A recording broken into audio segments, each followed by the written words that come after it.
Bonjour, bienvenue, je suis Audrey Vuettaz et vous écoutez Trait d'Union. Vous ne comprenez rien à l'Union européenne, vous trouvez ça ennuyeux, compliqué, vous êtes au bon endroit, vous allez voir que cela peut être passionnant. Oui, promis. Si vous aimez le podcast, n'hésitez pas à le partager autour de vous.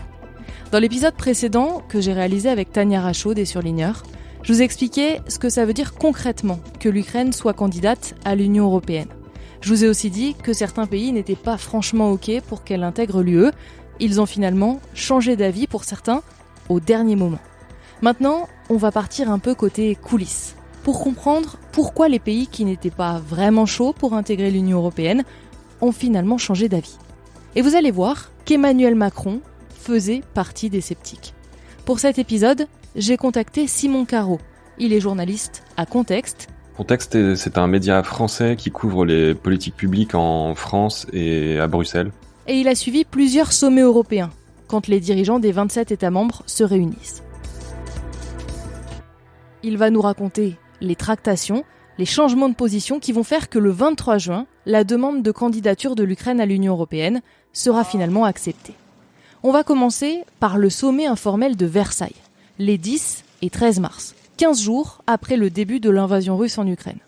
À l'origine, Emmanuel Macron avait invité les chefs d'État et de gouvernement pour parler de la relance post-Covid, mais l'agenda a été chamboulé. L'objectif, finalement, c'est d'échafauder un plan pour ne plus être dépendant de la Russie, notamment pour les énergies. Il s'agit aussi d'accélérer la décarbonation de l'économie et puis bien évidemment d'évoquer l'Ukraine. On remonte donc un peu dans le temps à ce sommet informel de Versailles. Si mes souvenirs sont bons, ils ont parlé de la perspective européenne de l'Ukraine dans la soirée, la nuit du 10 au 11. Les débats ont duré assez longtemps. Dans mes souvenirs, ça s'est terminé vers 2 ou 3 heures du matin. Parce qu'il y avait des divergences assez fortes qui apparaissaient déjà avec des pays qui, à l'époque, étaient déjà favorables à l'idée que l'Ukraine entre assez vite dans l'Union européenne, et d'autres beaucoup plus frileux. Dans la catégorie des pays très favorables, c'est surtout des pays qui sont à l'est de l'Europe, comme les pays baltes ou la Pologne notamment, qui eux étaient même plutôt favorables à ce que l'Ukraine puisse entrer assez vite dans l'Union européenne, sans même parler du statut de candidat. Et les autres pays, notamment les grands États membres, étaient beaucoup plus réticents. Ça a beaucoup fait traîner les débats, et finalement ils ont trouvé à la fin du conseil, du sommet européen informel de Versailles, une formulation assez floue qui permettait de contenter un peu tout le monde à ce moment-là, qui consistait à dire que l'Ukraine faisait partie de la famille européenne, ce qui dans la pratique ne veut pas dire grand-chose. Mais ça permettait aux pays favorables à l'adhésion de l'Ukraine d'être contentés, parce que ça pouvait donner une perspective européenne à l'Ukraine, et en même temps ça n'engageait les autres à strictement rien. Justement, dans ceux qui sont contre, est-ce que c'est possible de nous donner un ou deux exemples, et surtout pourquoi ils sont contre ? On peut citer dans les pays qui étaient un peu frileux, la France notamment, qui s'est jamais exprimée catégoriquement contre l'adhésion de l'Ukraine ou contre l'octroi du statut de candidat. Mais Emmanuel Macron avait des formules qui laissaient penser qu'il était assez frileux. Il avait tenu un discours à Strasbourg le 9 mai, dans lequel il disait que l'Ukraine n'entrerait pas dans l'Union européenne avant des années, voire des décennies. Ce qui ne fermait pas complètement la porte à l'Ukraine, mais ça donnait bien l'impression qu'il n'était pas pressé. Le discours, le voici. L'Ukraine, par son combat et son courage, est d'ores et déjà aujourd'hui membre de cœur de notre Europe, de notre famille, de notre Union. Mais même si nous lui accordions demain le statut de candidat, l'instruction est faite et je souhaite que nous allions vite à l'adhésion à notre Union européenne. Nous savons tous parfaitement que le processus leur permettant l'adhésion prendrait plusieurs années, en vérité sans doute plusieurs décennies.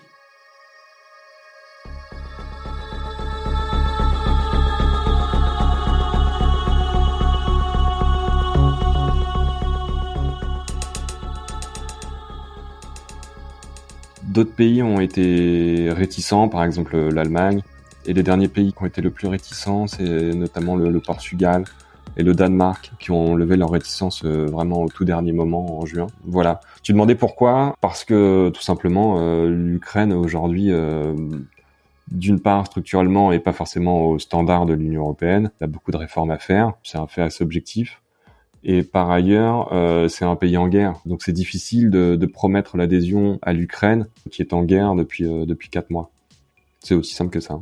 Par ailleurs, plus fondamentalement, au-delà du cas ukrainien, il y a des pays qui sont assez hostiles, en tout cas frileux à l'idée que l'Union européenne continue à s'élargir, parce que c'est difficile d'absorber de nouveaux pays sans réformer un peu le fonctionnement de l'Union européenne. À 27, déjà, c'est difficile de faire avancer certains dossiers qui demandent l'unanimité des États membres. C'est difficile parce qu'il y a des pays qui traînent un peu des pieds, comme la Hongrie. Si l'Union européenne demain est à 35 membres, ça sera encore plus compliqué. Le risque, c'est de bloquer complètement la machine. Revenons une seconde sur l'aspect lutte contre la corruption.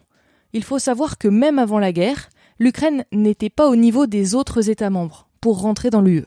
La crainte, c'est de faire entrer un pays trop vite, comme l'ont peut-être été la Roumanie et la Bulgarie. Certains pays regrettent de les avoir laissés un peu entrer trop vite, sans avoir totalement réglé au préalable leurs problèmes de corruption. Et alors, donc là, on est au sommet de Versailles. Les choses, sont encore un petit peu compromises. Comment, en quelques mois, on en arrive finalement à cet accord des 27 ? Est-ce que tu peux nous raconter un peu le cheminement ? Et même en vraiment très très peu de temps, parce que le 31 mai, le 30-31, il y a eu un nouveau Conseil européen, cette fois à Bruxelles. Et à la fin du Conseil européen, Mario Draghi, pendant une conférence de presse, avait dit que l'Italie était le seul des grands États membres à être favorable à la reconnaissance du statut de candidat. Lo status di candidato, attenzione, trova l'obiezione di quasi tutti i grandi stati europei, dell'Unione Europea, se non tutti, escluso l'Italia. Alors, je vous traduis rapidement. Le statut de candidat de l'Ukraine est contesté par presque tous les grands États de l'UE, tous je dirais, à l'exception de l'Italie. Donc ça c'est le 31 mai. Et le voyage de Emmanuel Macron, Olaf Scholz et Mario Draghi à Kiev, c'est le 16 juin.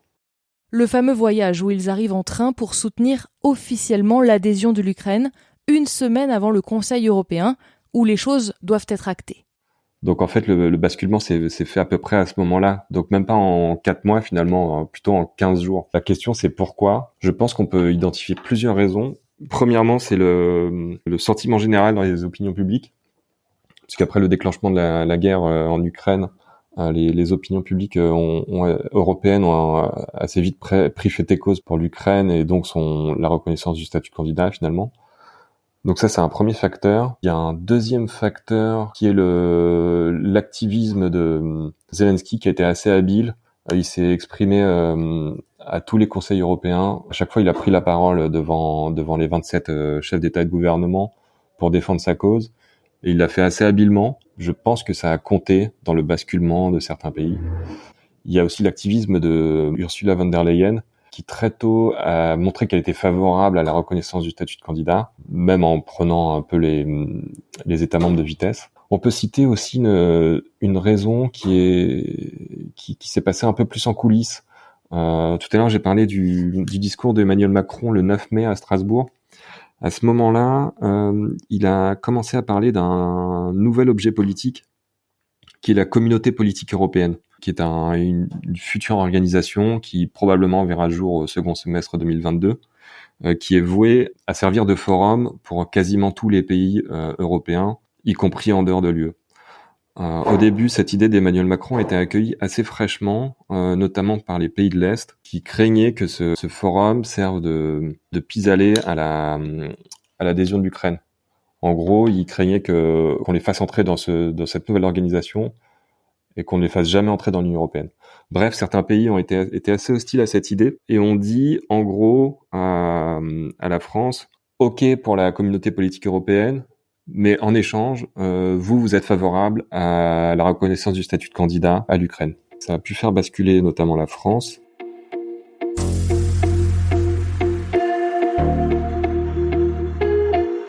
Finalement, le moment symboliquement fort, donc c'est la visite de Emmanuel Macron, Olaf Scholz, Mario Draghi et de Ioannis, le Roumain, à Kiev. Et là, une fois que ces trois grands pays avaient pris la parole pour se dire favorables, pour plaider pour la reconnaissance du statut de candidat, c'était difficile pour les derniers récalcitrants de s'y opposer. Et dans la foulée, les tout derniers pays qui étaient un peu hostiles, on fait comprendre que finalement ils étaient assez d'accord.